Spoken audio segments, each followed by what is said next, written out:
Kaixo, arratsaldeon, ongi etorri guztiei, gaur Santelmon gaude, Santelmon museoan, aurkezteko Daniel Inneraritiren liburu, azken liburu bat. Hace unos meses presentábamos aquí en el museo el libro Una teoría de la democracia compleja, con el que Daniel concluía un largo proceso de reflexión sobre la complejidad de la sociedad en el siglo XXI.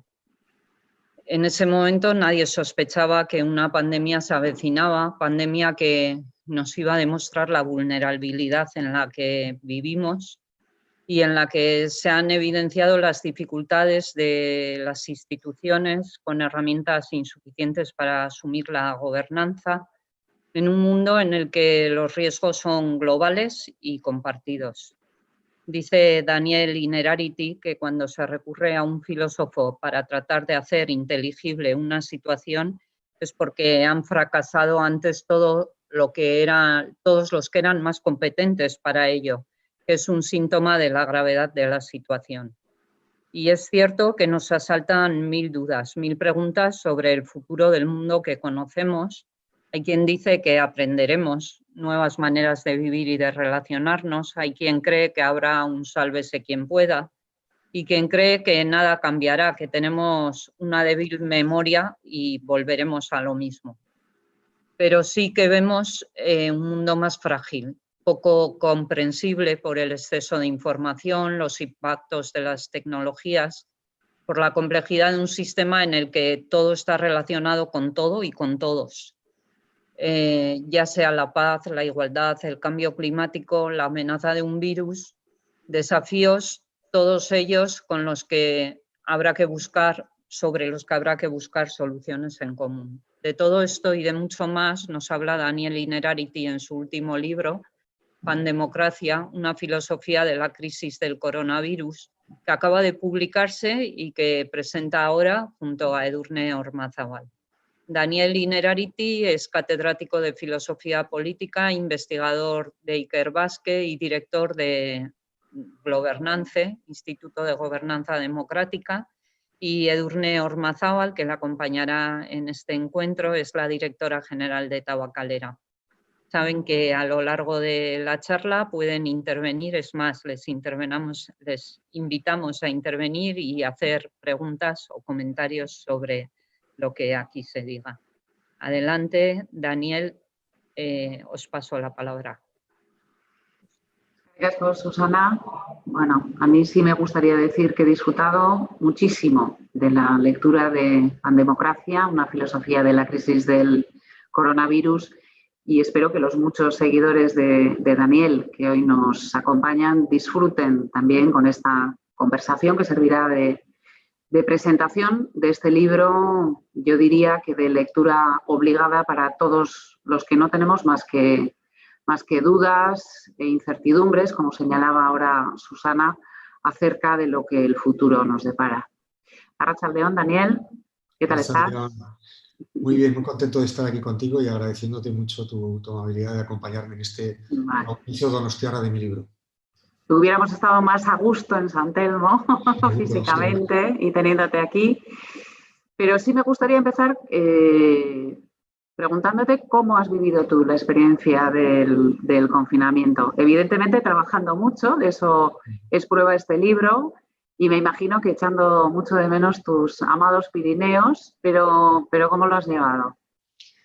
Bueno, yo tengo que decir que comparativamente con otros yo lo he llevado muy bien, en parte porque las personas como yo, que somos investigadores, filósofos, no diría que me dan ganas de decir que casi estamos preparados un poco para esto, ¿no? Y bueno, y estamos habituados a pasarnos días enteros sin salir de casa trabajando, ¿no? Pero al mismo tiempo con una gran inquietud por ver lo que hay alrededor, ¿no? Y las noticias que te llegan del mundo y el espectáculo de la polarización política y el sufrimiento de mucha gente. No he tenido ninguna afectación cercana en mi familia y en mis amigos, pero estoy seguro de que de aquí vamos a salir más desiguales y con algunos problemas sociales muy importantes. Me gustó mucho la dedicatoria del libro, a los que cuidan. Vivimos en una sociedad que minusvalora los cuidados y las profesiones de los que cuidan, ¿no? Que curiosamente, además, en su mayor caso, son profesiones muy feminizadas. ¿Cómo se consigue cambiar esa escala de valores y empezar a valorar, a poner en valor los cuidados? Bueno, yo siempre le he dado mucha importancia a la dedicatoria de los libros. Es lo que más difícil, más tiempo me lleva y me lo pienso muchísimo, ¿no? Y en este caso no tenía ninguna duda de que iba para ellos, ¿no? Yo creo que los filósofos, cuando lo hacemos bien, que no siempre, lo que hacemos es proporcionar conceptos para que la gente entienda más o menos las cosas, ¿no? Y la comprensión de lo que pasa, pues es un alivio, es parte de la solución, aunque no sea la solución.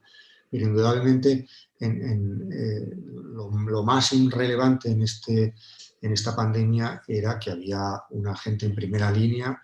No me gustan mucho las metáforas bélicas, como bien sabes, Edurne, pero esa primera línea, sí, de lucha contra el virus y de asistencia a la gente era muy evidente, ¿no? Y yo vivo en un pequeño pueblo de Navarra donde esto de aplaudir a las 8 era un poco ridículo porque nadie me oía, ¿no? Yo si salgo a aplaudir aquí, me oyen los jabalíes, ¿no? Y los corzos. Y entonces yo pensé, algo tengo que hacer. Y como acababa de publicar el otro libro, me pareció que era un ejemplo, o sea, que tenía que testar si mi libro servía para esto. Y además había amigos que me habían mandado fotos de páginas donde yo hablo de las futuras pandemias. Y me decían, tú ya lo sabías, ¿no? No, yo no, evidentemente no lo sabía, ¿no? Pero sí sabía o creía saber que las sociedades contemporáneas no tienen instrumentos para identificar, anticiparse, prepararse para este tipo de crisis, ¿no? Y ese ha tratado de ser mi aportación. Efectivamente, explicabas en alguna entrevista que, como contabas ahora, este libro te ha servido para poner a prueba la tesis de tu antepenúltimo libro que antes mencionaba Susana, ¿no? Una teoría de la democracia compleja. Esa tesis habla de que en realidad en nuestras instituciones la democracia no está preparada para abordar problemas tan complejos. Sí, principalmente, fíjate, Dorne, que lo que hacen las democracias contemporáneas es gestionar el antagonismo, la confrontación además electoral, porque además la democracia se ha polarizado en el momento de las elecciones y parece que la democracia no tiene nada que ver con gobernar, ¿no? Y además nos hemos instalado en un cortoplacismo brutal y somos muy poco capaces de identificar tendencias profundas, ¿no? De alguna manera me parece que los agentes políticos y las instituciones políticas están fundamentalmente dedicadas a gestionar el conflicto, la pelea, las urgencias inmediatas, y tienen muy pocos instrumentos y tienen muy poca gente dedicada para leer en la sociedad contemporánea las tendencias un poco más de fondo, pero a veces más relevantes, ¿no? Eso es una cosa que me ha preocupado desde hace mucho tiempo, en otros libros como El futuro y sus enemigos, donde ya trataba de combatir esa idea del cortoplacismo de la sociedad, ¿no? Y en este pues lo trato ya de una manera más específica. Es decir, somos sociedades que gestionamos relativamente bien el cambio gradual, pero somos muy poco capaces de gestionar el cambio discontinuo o las crisis, ¿no? Y yo creo que eso requiere una gran reflexión. Y además, me decías antes, por cierto, se me olvidaba una pequeña cosa que cuando tú me has preguntado por la dedicatoria, quienes cuidan y las profesiones feminizadas, hay una conexión. Si hago ahora acabo de hacer la segunda edición y he hecho una corrección, pero si hago una tercera, quiero meter algo sobre este tema, porque me parece que hay una conexión entre salida de esta crisis y recuperación de la causa feminista. Creo que van en una misma dirección. No lo sé todavía muy bien, lo tengo que pensar, pero creo que esa idea de igualdad, de preocupación por el cuidado, por lo común, es una salida bastante razonable a esta crisis. Bueno, de hecho, se ha dicho, ¿no?, que aquellos países que tienen mujeres presidentas al frente han sabido gestionar mejor la crisis, ¿no? No sé hasta qué punto compartes la idea o hasta qué punto es cierto, ¿no? No la comparto mucho, o sea, es verdad, como he hecho en Bélgica, en esos países se ha hecho bien y estaban mujeres al frente, es verdad, pero me parece que es un argumento que es un boomerang, porque yo defiendo que las mujeres estén al frente de los gobiernos en paridad, no porque lo hagan mejor, sino porque son mujeres. Porque, ¿y si lo hicieran peor? Entonces el argumento se nos desharía completamente, ¿no? Entonces yo creo que al menos en mi concepción, la defensa de la paridad tiene que ver con que las mujeres son la mitad de la humanidad más o menos. Además es verdad que las mujeres, por el hecho de que han estado habitualmente dedicadas al cuidado de las personas dependientes, pueden tener una sensibilidad mejor para ciertas cosas. Pero me gustaría que no fuera así. Me gustaría que dentro de, no sé, 100, 200 años, cuando los varones hubiéramos experimentado en nuestra vida cotidiana las tareas de cuidado de niños, niñas y mayores, no tuviéramos ninguna desventaja. Tuviéramos las mismas... a mí me gustaría vivir en un mundo en el que la expresión feminizar la política no tuviera ningún sentido. Ningún sentido. Que nadie lo entendería porque diría, ¿de qué diferencia me estás hablando? Si los varones cuidan a los abuelos y a los niños y a las niñas, ¿no? Pero entiendo lo que se quiere decir con esa expresión, ¿no? Esta crisis no es el fin del mundo, sino el fin de un mundo, afirmas. ¿De qué mundo? Es el fin de un mundo que tiene en su estructura primero una idea de certeza, de una capacidad de anticipar el futuro que realmente no disponemos. Yo creo que entramos en un mundo, ya llevamos un cierto tiempo entrando en él, al menos lo que va de siglo XXI seguro, un mundo en el cual tenemos que convivir con mayores incertidumbres. Mayores incertidumbres que tienen que ver fundamentalmente con el hecho de que estamos en un mundo muy interconectado y el resultado global de esas interconexiones se nos escapa a nuestra previsión. Con lo cual, la primera idea es ese mundo de sujetos que saben con certeza lo que les va a acontecer, eso ya se acabó. Otra característica de ese mundo que a mi juicio se acaba es el mundo de sujetos autosuficientes. Y ahí tiene mucho que ver con lo que acabamos de hablar, con la idea de concebir el espacio público como un espacio de varones autosuficientes que disputan. Es una idea muy clásica de la sociedad contemporánea. Hay que pensar que cuando Aristóteles piensa la democracia en el ágora ateniense, había un 1% de personas decidiendo, es decir, varones ricos que en sus ratos libres se ocupaban de los asuntos comunes. Venimos de esa tradición. La Revolución Francesa destroza ese planteamiento e introduce el principio de universalización, que luego ha tenido lugar se ha ido verificando en todos esos combates del sufragio femenino, de la incorporación de los migrantes al sujeto colectivo, etcétera, etcétera. Es una gran batalla, ¿no? Y por tanto, la idea del espacio público como un grupo de hombres que hacen esgrima, pero que no tienen ninguna experiencia de cuidar, de dependencia, etcétera, yo creo que es otra idea que también se acabó.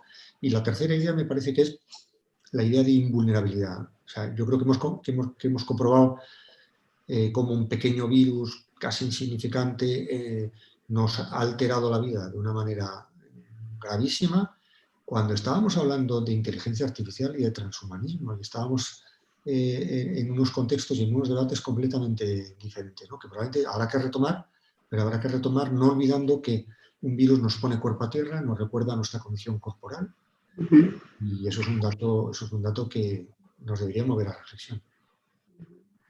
En este estado de incertidumbres, tu receta es avanzar en la gobernanza global, ¿no? Sin lugar a dudas.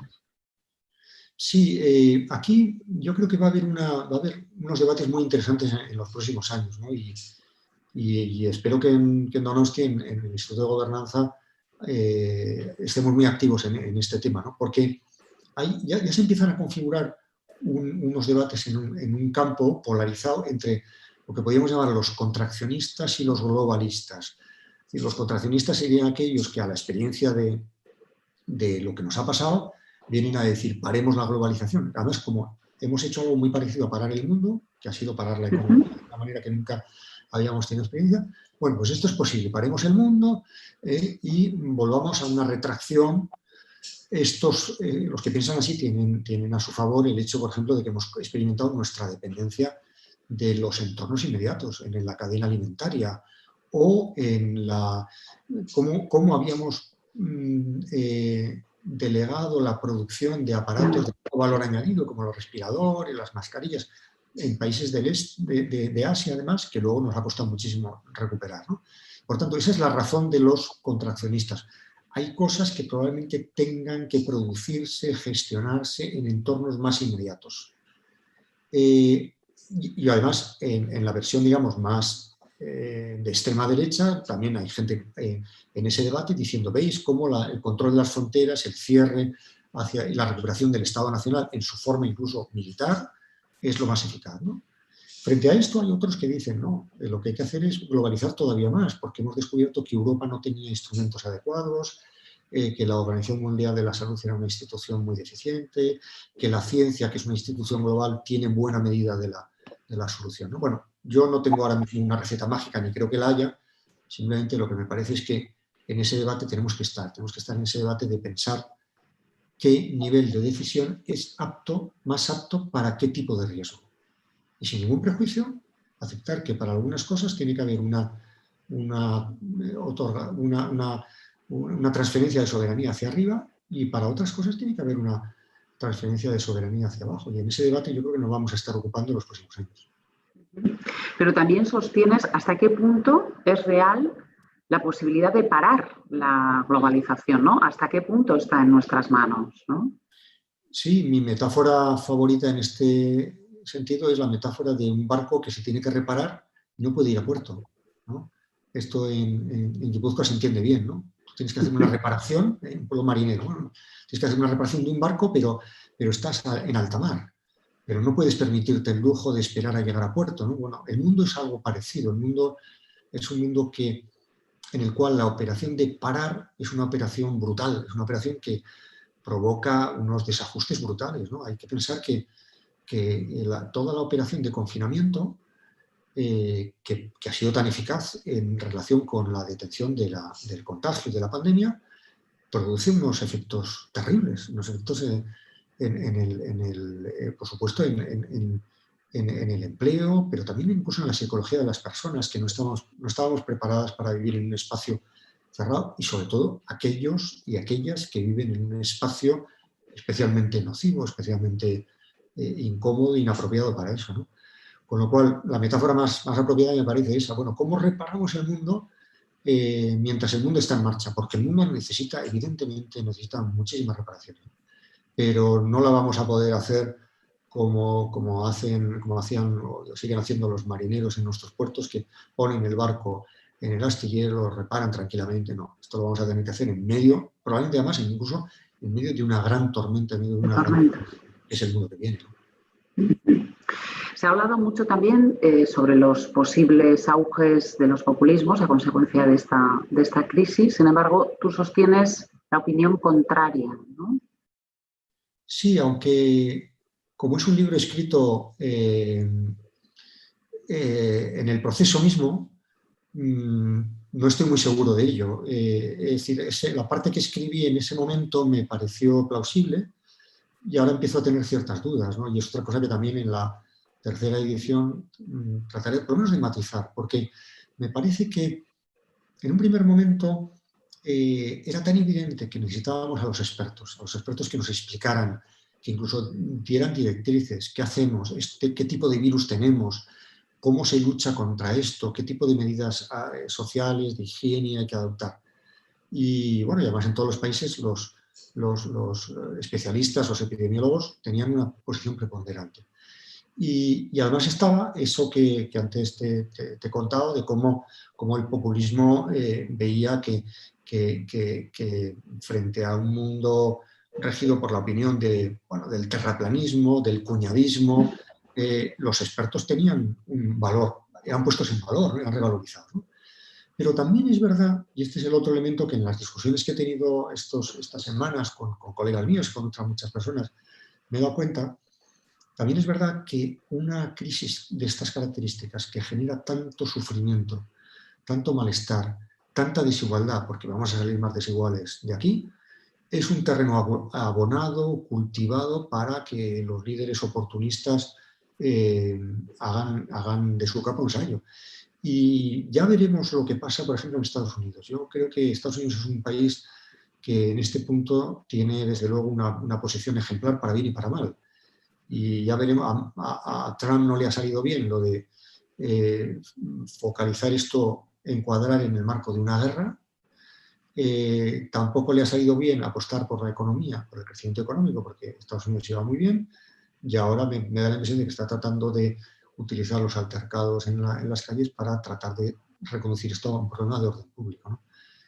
Ya veremos. Desgraciadamente tengo bastantes dudas de haber acertado mi primer diagnóstico, ¿no? Creo que me había quedado mucho más tranquila después de leer esa Creo que va teoría. a ser sí, pero no estoy seguro del todo. No, o sea, no me ha puesto una cena contigo, pero sí una merienda. Bueno, la pagaría a gusto, ¿eh?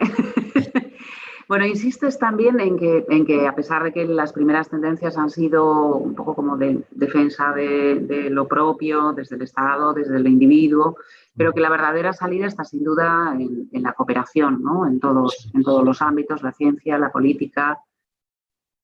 De eso estoy un poco más seguro. Es decir, me parece que hemos vivido un momento de cierre, de clausura, de espacio. Bueno, claramente las fronteras se han cerrado, ha habido incluso un momento de estatalidad. Han vuelto los estados, incluso en su formato militar, de mando único, y ha habido gente que lo ha celebrado y ha habido gente que le ha parecido pavoroso. Y a mí el juicio que yo hago de todo esto es que me parece que es un momento muy particular y que no va a tener continuidad en el tiempo, no va a tener mucha continuidad en el tiempo. ¿Por qué? Porque el Estado que vuelve es un Estado que no tiene recursos económicos, recursos de autoridad, de poder y recursos de conocimiento como el Estado clásico. ¿Qué Estado vuelve? Vuelve un Estado que está pidiendo en Europa, en nuestro caso, está pidiendo en Europa el bazooka, el dinero, la ayuda, a diferencia de la crisis anterior, donde más bien nos quejábamos de que Europa intervenía mucho. Ahora más bien lo que queremos es más Europa, más intervención de Europa, ¿no? Por un Estado que también lo hemos visto aquí, ¿no? Con todas las disputas acerca de la gobernanza de la crisis o la cogobernanza, ¿no? Es evidente que una gestión de la crisis con mando único, entendido el mando único en su sentido más tradicional, es decir, sin deliberación, sin compartir información, responsabilidad, liderazgo, no ha funcionado. Y toda la corrección, en concreto hablo del Estado español, pero también ha pasado lo mismo en Francia, y no ha pasado en Alemania porque Alemania hizo una gestión muchísimo más descentralizada. Pero en el caso concreto de España me parece que es muy claro que eso ha tenido que ser rectificado sobre la marcha en unas dimensiones que todavía, bueno, están por ver, porque ahora pasamos a otra fase distinta. Y a mí me parece que una de las cosas que se ha puesto de manifiesto es que la idea de competencia, de ser competente para algo, no hay que entenderla simplemente como una cuestión de soberanía, que también, sino como una cuestión de capacidad. El que tiene a su cargo un espacio concreto desde hace tiempo, como es el caso concreto de la Comunidad Autónoma Vasca o de Navarra, donde yo vivo, que tenemos sanidad y educación desde hace años, bueno, en el caso de Navarra incluso más todavía, ¿no? Es evidente que la competencia, la capacidad de conocimiento para gestionar una crisis como esta la tiene el que está más cerca del territorio. Mi pueblo pequeño de Zariquí, aquí en Navarra, es evidente que el policía municipal que se pasea por los 7 pueblos que componemos la Cendea conoce mucho mejor los escenarios de riesgo, la gente con necesidad, que la Guardia Civil o que el Ejército, ¿no?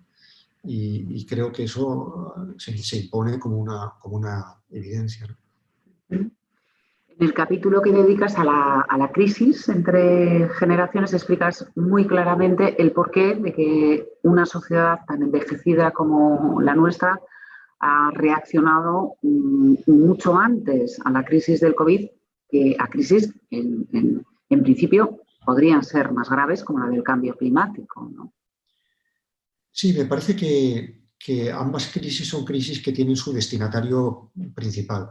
Es evidente que la crisis sanitaria afecta mucho más a los mayores que a los jóvenes, que a niños y a niñas, y por tanto su percepción del riesgo también es una percepción diferente. Y al mismo tiempo, es una cosa que me parecía un contraste llamativo, ¿no? Aquellos que van a ser más afectados por el cambio climático, por la crisis climática en general, son los más jóvenes. Y me llamaba la atención desde hace mucho tiempo hasta tiempos recientes que la gente joven no se movilizara por el cambio climático cuando realmente son los que van a verse más perjudicados por el aumento del nivel del mar o por el aumento de las temperaturas, que la gente un poco mayor, pues hombre, podemos tener 1 metro menos de playa en la Concha, pero en fin, eso no nos impedirá seguir bañándonos tranquilamente, ¿no? Pero nuestros hijos y nuestros nietos seguramente ya tendrán problemas serios. Y además ese plazo de tiempo cada vez se va acortando más, ¿no? Pero mi observación final más esperanzada ha sido pensar que en nuestros hospitales se ha producido una cierta sutura generacional. Es decir, ha sido gente joven, gente en edad de trabajar, los que han cuidado de gente mayor, porque fundamentalmente los que estaban en las UCIs básicamente eran gente jubilada o gente más mayor, ¿no? Los que han sufrido más, ¿no? Y por tanto que aquí ha habido una especie de combate al unísono entre generaciones que nos ha podido reconciliar en un momento, ¿no? Pero yo creo que una de las cosas que tenemos que sacar de aquí como echecolana es tenemos que hacer un nuevo contrato intergeneracional. Es evidente que en un mundo como el nuestro se producen muchos desajustes, en virtud de los cuales unas generaciones salen beneficiadas y otras perjudicadas, y las crisis lo ponen de manifiesto. Y creo que en lugar de entender, o además de entender la sociedad como aquello que nos vincula en términos de contrato a unos y a otros contemporáneos, trabajadores y propietarios, además de esto tenemos que empezar a entender que en nuestra sociedad se producen transferencias entre jóvenes y mayores, y esas transferencias tienen que ser reguladas con criterios de justicia. Cambiando de tema, te muestras bastante crítico con el debate público que se ha suscitado entre filósofos, fundamentalmente, que piensan que esta crisis supondrá el fin definitivo del capitalismo, y otros que presagian que vendrá un sistema de control que puede consolidar las tendencias, digamos, autoritarias de las democracias liberales, ¿no? Bueno, eso es uno de los grandes debates que hay, donde los filósofos creo que hemos intervenido a veces con un punto de frivolidad, ¿no? Y bueno, yo en mi libro critico a algunos que me parece que no lo han hecho demasiado bien, ¿no? Es decir, a veces da la impresión de que ciertos filósofos o ciertos pensadores o ciertos activistas están pensando que la naturaleza nos reemplace y haga esa revolución, ese gran cambio que nosotros seres humanos no somos capaces de hacer, ¿no? Y bueno, esto me parece que primero es poner de manifiesto nuestra pereza intelectual y nuestra pereza práctica. La naturaleza, en términos de catástrofe, no nos va a sacar de esta.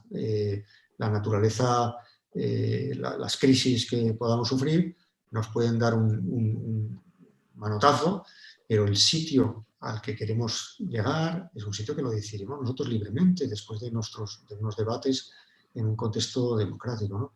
Por consiguiente, creo que el debate que hay que hacer no es tanto si de aquí va a acabar el capitalismo, que no es evidente que no va a acabar el capitalismo, lo que se van a producir es una serie de transformaciones que dependerán fundamentalmente de nuestra libertad, ¿no? Y a quienes sospechan de que esto es una grandísima oportunidad para quienes quieren una vigilancia digital, me parece que también se equivocan. Yo creo que el ejemplo, por ejemplo, de China, el caso de China, ¿no? Que teóricamente ha sido muy exitosa en la gestión de la crisis, pero China está poniendo de manifiesto que tiene graves fallos de gestión de crisis como esta, fundamentalmente por su carencia de libertad en cuanto a la circulación de la información, ¿no? Y me parece que, a pesar del pesimismo que puede haber en algunos de que las democracias llamadas liberales estemos en peores condiciones para gestionar las crisis, mi opinión es que somos, dentro de que critico mucho nuestra incapacidad, nuestras ineficiencias institucionales para abordar crisis de este estilo, somos los sistemas políticos mejor preparados para abordarlos. Me ha gustado, por cierto, la defensa que haces de la escuela presencial como garante de igualdad, ¿no? Sí, yo creo que es otra de las cosas también que salta como una evidencia en este tipo de procesos, ¿no? En el que todos nos vemos de repente encerrados en nuestras casas y, por así decirlo, los domicilios desigualan, la escuela iguala. La escuela iguala, en fin, mejor que peor, tampoco es que sea para echar cohetes, porque hay mucha desigualdad en el mundo exterior, pero en la escuela hay un mismo pupitre, hay un mismo acceso a Internet, hay unos mismos libros, hay un mismo maestro bandereño.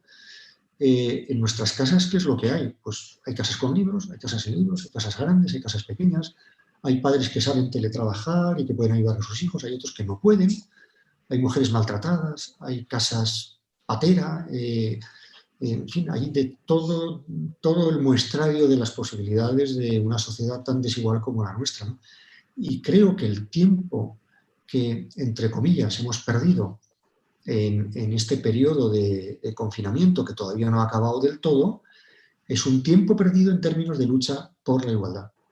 Y de aquí saldremos más desiguales que antes y todo lo que podamos razonablemente, bueno, dentro del sentido común, ¿no? y de la prudencia sanitaria, todo lo que podamos recuperar de comienzo de la escolaridad y por supuesto, de tomar buena nota de que salimos de aquí con una mayor dosis de desigualdad, pues será bienvenido para ese que es uno de los grandes combates de la humanidad en estos momentos, que es el combate por la igualdad.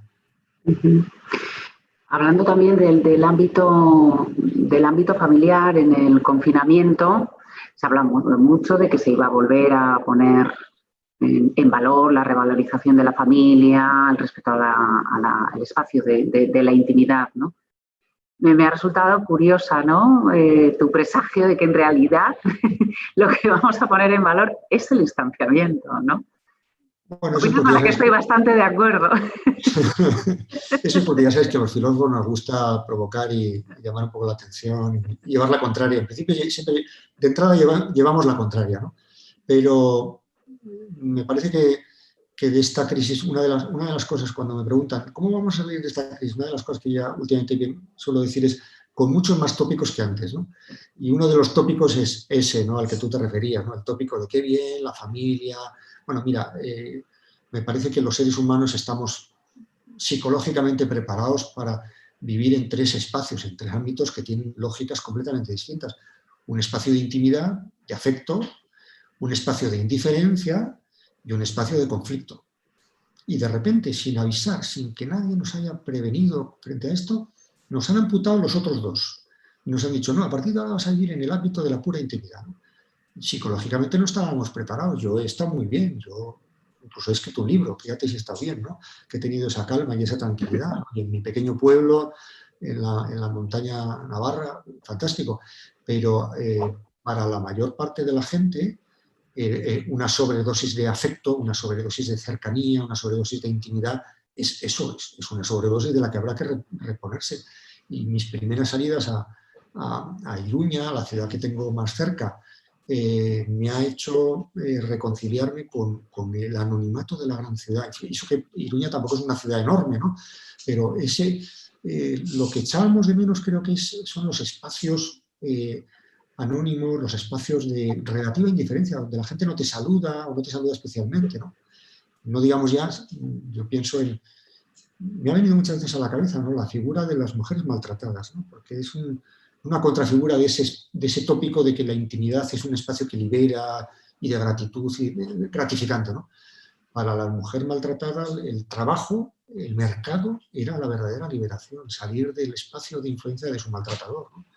Y hemos tenido noticia de que han aumentado las llamadas a los centros, a los teléfonos de maltrato, aunque han disminuido las denuncias, lo cual es muy significativo, ¿no? Que las circunstancias han empeorado, pero la posibilidad de dar ese paso adelante de una denuncia han disminuido. Bueno, esto tiene su lógica clara, ¿no? Pasando al tema de Europa, en el libro señalas la incoherencia de poner el foco en las instituciones europeas,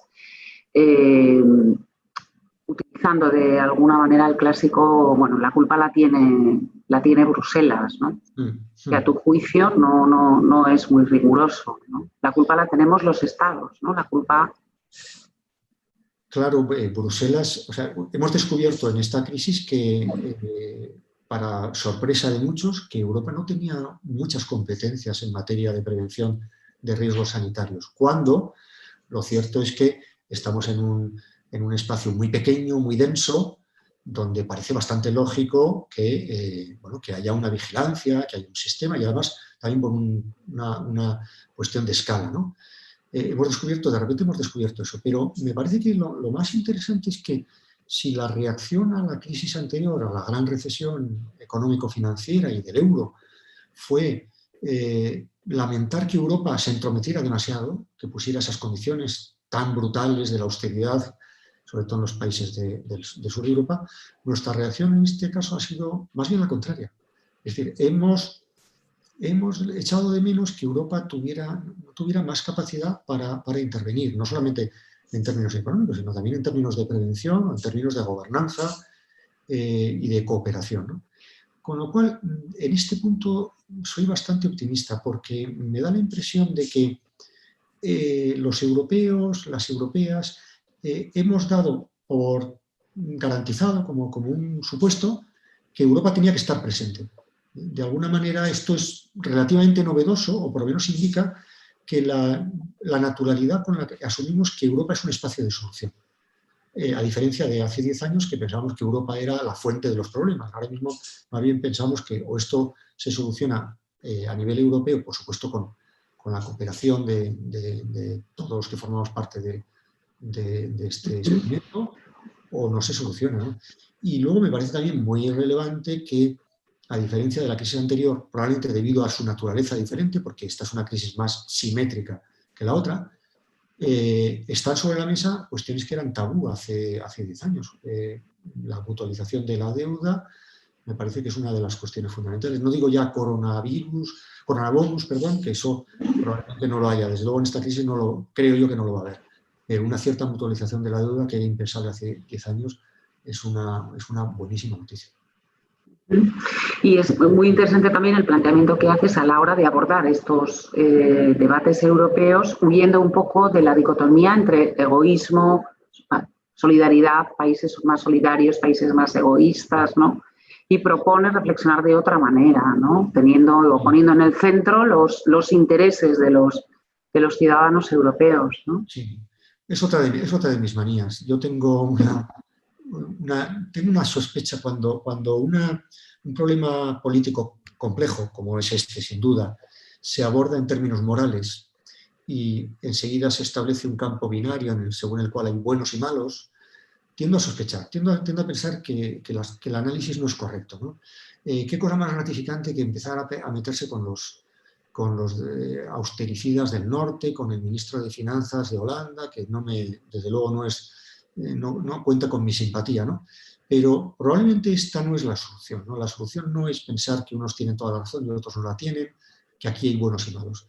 Probablemente, y por tanto, esto no se traduce en términos únicamente de solidaridad, sino en términos de identificación de cuál es mi interés. Y yo creo que los holandeses o los países nórdicos no van a entender que les conviene que los países del sur tengamos una economía y una sanidad buena, hasta que no se den cuenta de que eso tiene algo que ver con ellos. Esto no es una cuestión de generosidad, es un lenguaje que me parece muy superado, es una cuestión de identificación de los intereses, ¿no?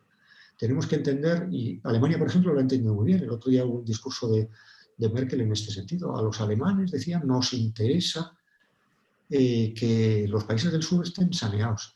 Hay que pensar que todas las conquistas del estado de bienestar, que son fundamentalmente dos, educación y sanidad, no se debieron a que de repente las élites europeas hicieran un acto de generosidad y dijeran, queremos que los pobres tengan buena salud y buena formación.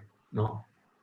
Descubrieron, si los pobres tienen mala salud, los van a acabar contaminando, nos vamos a contagiar. Y empezaron a lo que hoy es para nosotros una evidencia, que es el estado de bienestar.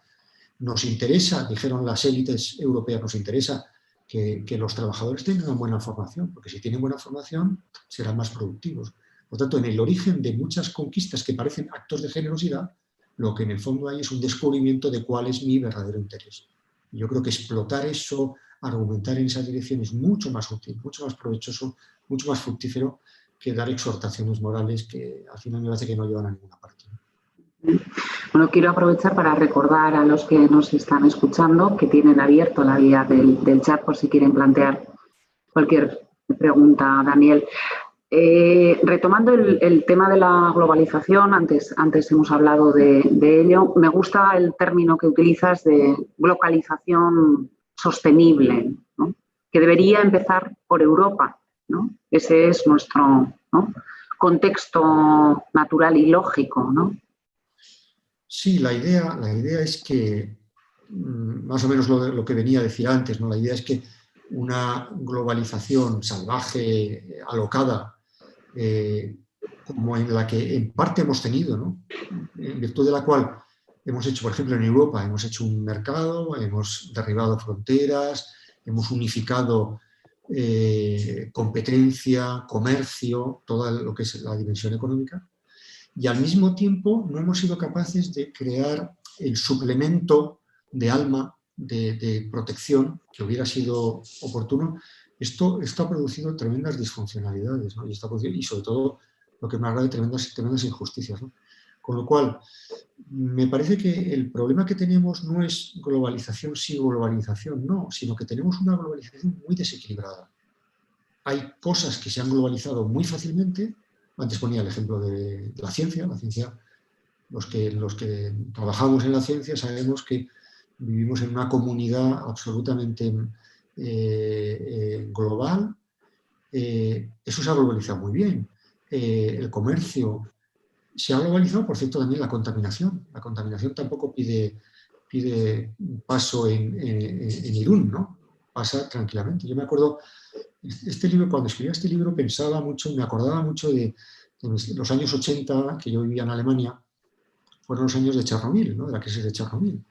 Y yo estudiaba con Ulrich Beck, un filósofo, sociólogo, con el que luego me hice muy amigo, fue miembro del consejo asesor de Governance y vino a Donosti en alguna ocasión, un buen amigo, ¿no?, y murió hace un par de años.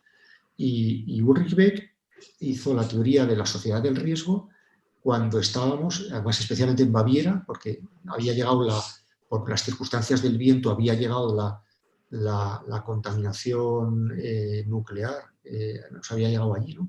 Hizo la sociedad del riesgo precisamente ahí. Y él decía, lo malo de la globalización es que es desigual, que se globaliza la economía, se globaliza la contaminación, pero no se globalizan los derechos humanos o la educación. Y lo que tenemos que ir a un esquema mucho más equilibrado de globalizaciones que se equilibran entre sí. No podemos globalizar tanto el comercio y tampoco el derecho. No podemos globalizar tanto la economía y tampoco el estado de bienestar. Tenemos que buscar, y ese será un debate en el futuro muy importante. Nos pregunta Carmela Pérez si crees que la Unión Europea reforzará su acción en la salvaguarda del Estado de Derecho y de la democracia. Volvemos a Europa. Sí, eso no es un asunto que tenga que ver directamente con la pandemia, pero Europa está en esa batalla. Creo que en cuanto pase las urgencias de esta pandemia, uno de los asuntos que nos esperan, de los asuntos más revesados que nos esperan, es precisamente qué actitud va a tomar Europa y las instituciones comunes en relación con los países de Visegrado, en los cuales, aprovechando la pandemia, se ha producido un retroceso en las libertades y en la primacía del derecho, ¿no? Está el caso de Hungría, que ha decretado el estado de emergencia aprovechando la pandemia, porque el resto de los estados con mayor o menor medida y en modos que son discutibles, pero han decretado estados de alarma con 3 propiedades que me parecen muy importantes. La primera, limitados en el tiempo.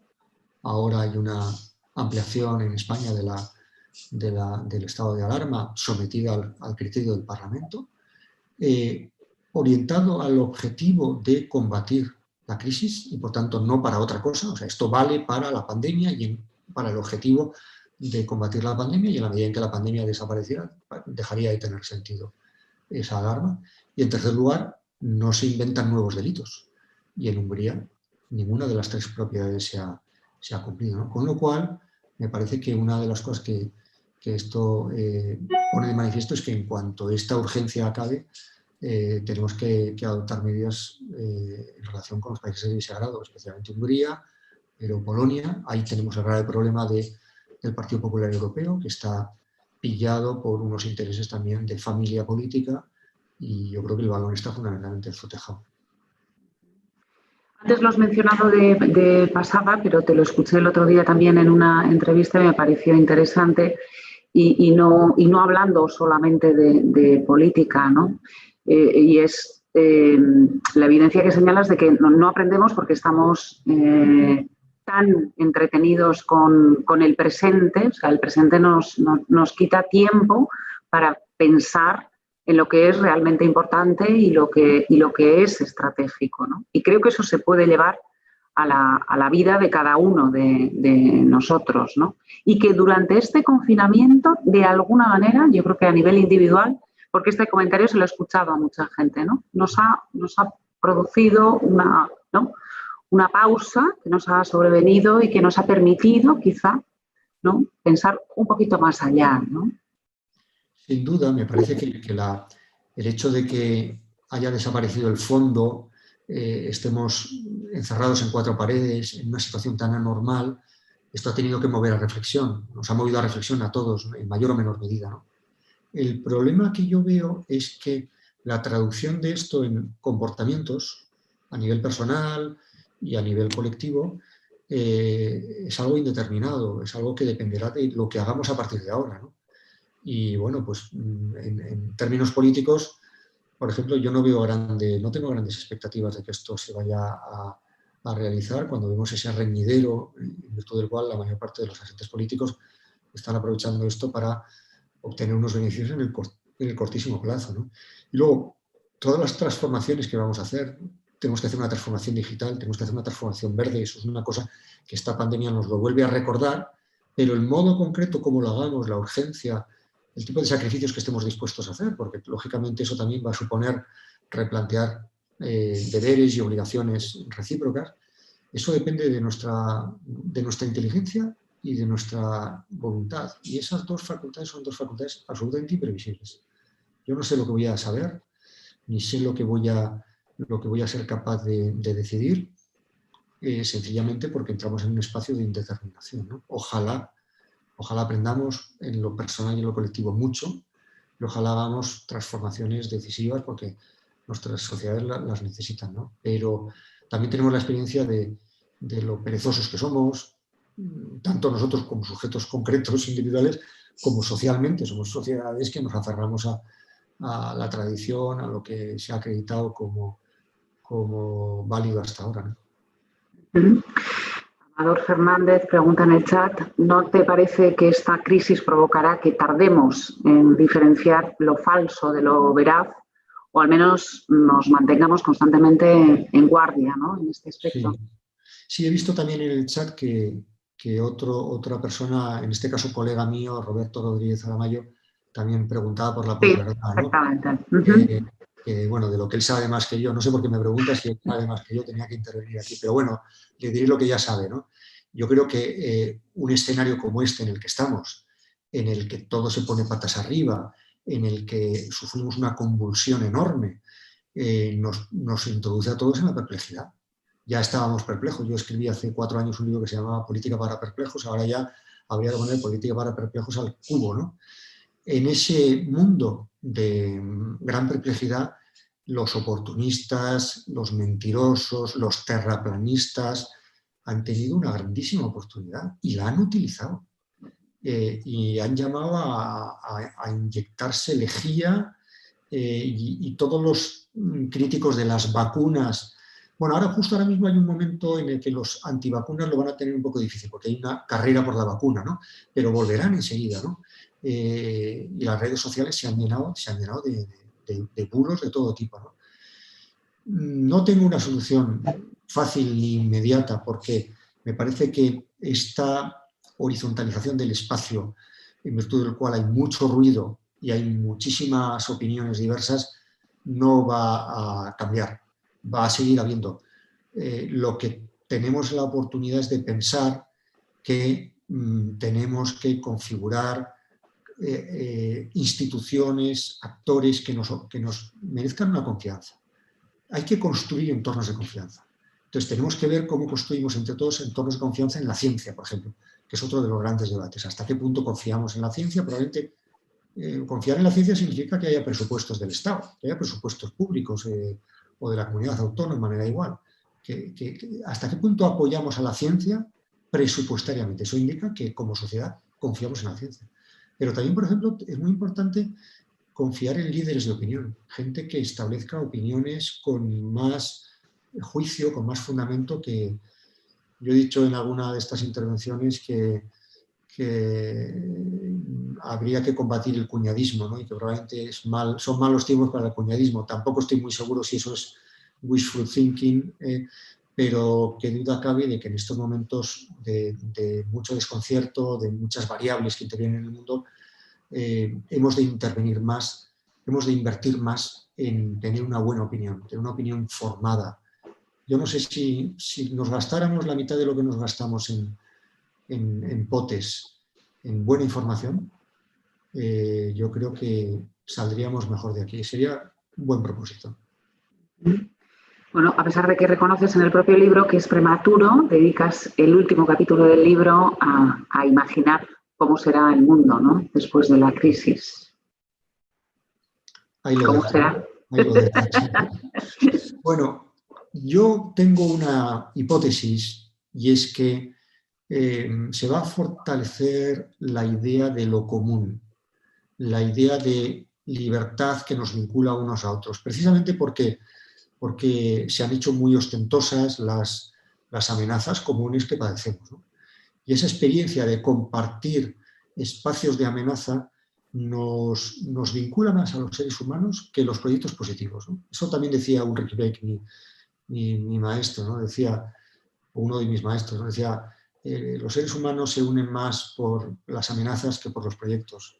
Y creo que en este caso es verdad, ¿no? La experiencia de lo común, de que tenemos que afrontar esto en entornos de cooperación, yo creo que va a ser más poderosa que la fragmentación que, por ejemplo, hemos verificado estos días con el cierre de fronteras o con, no sé, por poner un ejemplo, Alemania en el primer momento se negó a pasar a Italia respiradores y mascarillas y instrumentos de tipo sanitario, ¿no? Pensando que en cualquier momento le podía llegar la crisis y se podía encontrar con que no tenía esos instrumentos, ¿no?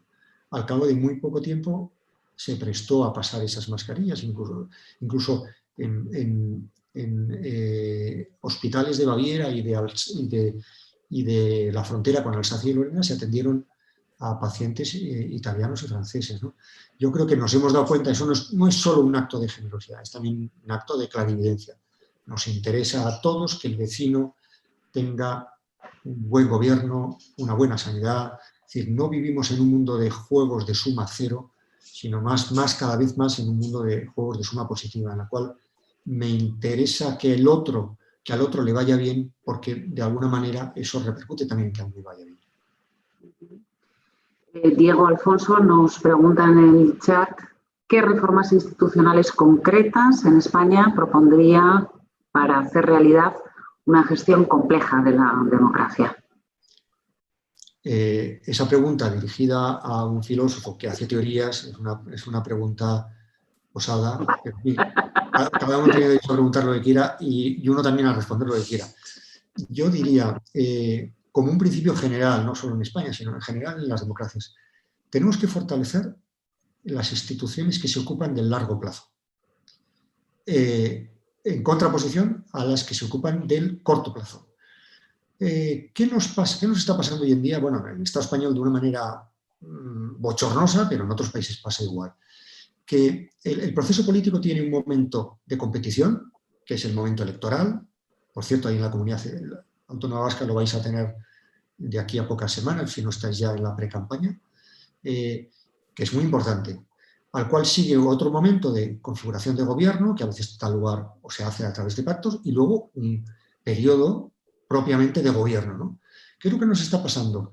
Que el momento electoral ha invadido todos los demás, y la lógica electoral y la actitud electoral ha invadido todo el proceso político. ¿Y por qué se caracteriza el momento electoral? Porque es un momento de competición, es un momento de denigración del adversario, es un momento de máximo antagonismo. Eso las instituciones lo soportan bien cuando eso está limitado en un momento de tiempo relativamente corto. Cuando eso se extiende a todo el proceso político, eso da lugar a lógicas absolutamente perversas. Por ejemplo, la incapacidad de transaccionar. ¿Por qué en España costó tanto, en Madrid concretamente, costó tanto configurar un gobierno cuando las elecciones iban repitiendo más o menos el mismo resultado? Porque los agentes políticos que estaban actuando allí no entraron en una lógica de colaboración. Bueno, ya nos hemos peleado, ya ha quedado claro que el otro es irreductible, que el otro tiene tantos diputados. Bueno, ahora vamos a ver con estas cartas cómo jugamos, ¿no? No, repartamos las cartas, volvamos otra vez a hacer juego para que el resultado sea muy parecido, ¿no? Yo diría que ese momento cooperativo tiene que ser reforzado. Bueno, hay alguna otra pregunta más, pero hemos prometido ser puntuales. Y para terminar, tenía preparada una pregunta, pero en realidad ya me la habías contestado, porque sé que hay una segunda y hoy me has dicho que incluso una tercera edición, ¿no? Te iba a preguntar que efectivamente un libro escrito en un contexto tan determinado, si tenías cosas que hubieras cambiado, matizado o añadido, ¿no? Después de ver, ¿no? Y comprobar cómo se están desarrollando los acontecimientos políticos o ver los comportamientos individuales en esta desescalada, ¿no? En la que parece que nos hemos olvidado de la pandemia o de que ha existido, ¿no? Bueno, fundamentalmente dependerá de los lectores y de las lectoras. O sea, si los hay y si me siguen pidiendo, sé que se ha agotado la primera edición, ahora estamos con la segunda. Si los hay, pues lógicamente tendré esa oportunidad, ¿no? En la segunda edición lo que he metido es un capítulo dedicado específicamente a explicar el confinamiento y otro el desconfinamiento. Y el confinamiento he introducido un capítulo que me ha divertido mucho y que creo que tiene un punto pícaro también, de análisis de esa metáfora de Núñez de Balboa, ¿no? O sea, ¿qué pasa en un sitio en el cual hay gente con un palo de golf que golpea mobiliario urbano y protesta porque no le están dejando vivir en libertad, ¿no? ¿Qué quiere decir alguien que hace eso, ¿no? Yo creo que ahí hay una concepción de la libertad que en el fondo, bueno, en el fondo no es la libertad, en el fondo lo que está diciendo es quiero poder, no quiero libertad, quiero poder, ¿no? Y creo que ahí hay un debate precioso sobre la libertad y al que yo pongo una idea republicana de libertad, que es una idea de libertad que, por supuesto, atiende a lo común y no es simplemente la ventaja individual, ¿no? Y luego hay otra reflexión, otro capítulo de reflexión que hago sobre el desconfinamiento y cómo me parece que desde el punto de vista de la filosofía es muy interesante pensar que si el periodo de confinamiento era un periodo en el cual o salías o entrabas de casa, o sea, y preferentemente te quedabas en casa y todo era blanco o negro, separa este sector económico o no separa, en el desconfinamiento entramos en un terreno de grises, ¿no? De grises, ¿no? Como diría Izaro en esa canción de La lógica de los grises, ¿no? Bueno, pues entramos en ese periodo en el cual todos son matices y es muy... y además todo tiene que ver también con la gestión responsable de ello, ¿no? De alguna manera, yo tengo aquí un amigo policía foral, vecino en mi pueblo, y me contaba, y esto me iluminó para escribir este capítulo, me decía, oye, la policía foral lo hemos tenido muy fácil en el primer periodo, porque no tenía que salir nadie, no había gente en la calle, no había nada que controlar, 4 cosas, ¿no? Y ahora esto nos desborda, ¿no? Efectivamente, entramos en un terreno en el cual, decía Lenin, confiar es importante, pero controlar es mucho mejor. Bueno, pues Lenin se equivocaba radicalmente. Confiar es mucho mejor que controlar, sobre todo cuando controlar es imposible. Entramos en un momento en el cual el control va a ser imposible y en el que hay que dotar a la gente de instrumentos información, conciencia, distribución de espacios físicos, minimizando las prohibiciones para que cada uno tome las decisiones responsables, porque no vamos a tener un Erchaña detrás diciéndonos la distancia que tenemos que mantener con nuestros amigos. Y bueno, ese es el otro capítulo que he introducido y seguramente vayan saliendo más porque esto es un momento muy, muy dramático de nuestra historia, muy trágico. Hay gente pasándolo muy mal, hay gente que se ha muerto. ¿Cómo vamos a salir de esto? Pues menos. Yo he dicho muchas veces, vamos a salir menos. Hay gente que no va a salir de esto sencillamente porque ha muerto, ¿no? Pero al mismo tiempo es un fenómeno muy interesante también desde el punto de vista filosófico y desde el punto de vista de la concepción de la sociedad, en el cual de alguna manera estamos haciendo una especie de experimento colectivo involuntario y muchas cosas se están sometiendo a un test de estrés muy, muy, muy fuerte, desde la democracia hasta la familia, el concepto que tenemos de libertad, de seguridad, de orden público, etc. Y por tanto es un momento que sin duda recordaremos y que dará lugar a libros mucho más sesudos que el mío, más importantes, más trascendentales. El mío pretende hacer comprensible sobre la marcha un fenómeno de esta naturaleza, pero luego seguramente llegará gente que haga tesis doctorales y que nos ilustre con mucha más autoridad sobre lo que nos ha pasado, ¿no? Bueno, no sé, yo me quedo con Pandemocracia y ya me ha suscitado el interés por comprar la segunda o esperaré a la tercera edición quizá. Bueno, ha sido un placer, Daniel, y nada, desearte que recuperes pronto tus paseos por el Pirineo, que creo que es ya prácticamente lo único que echas de menos, ¿no? Y que nos veamos pronto aquí en Donosti. También echo de menos Donosti, que es mi lugar de trabajo, y aunque yo soy investigador y trabajo mucho en casa, pero claro, esto de teletrabajar con la gente del Instituto de Gobernanza, pues bueno, pues me ha privado de su cercanía y es una ciudad que, como bien sabéis y bien saben las responsables de San Telmo, es una ciudad que me gusta mucho, es mi segunda ciudad, ¿no? Así que espero que nos veamos pronto y celebremos que hemos salido de esta relativamente bien. Cuídate mucho y hasta pronto, Daniel. Igualmente, Sánchez. Agur. Agur.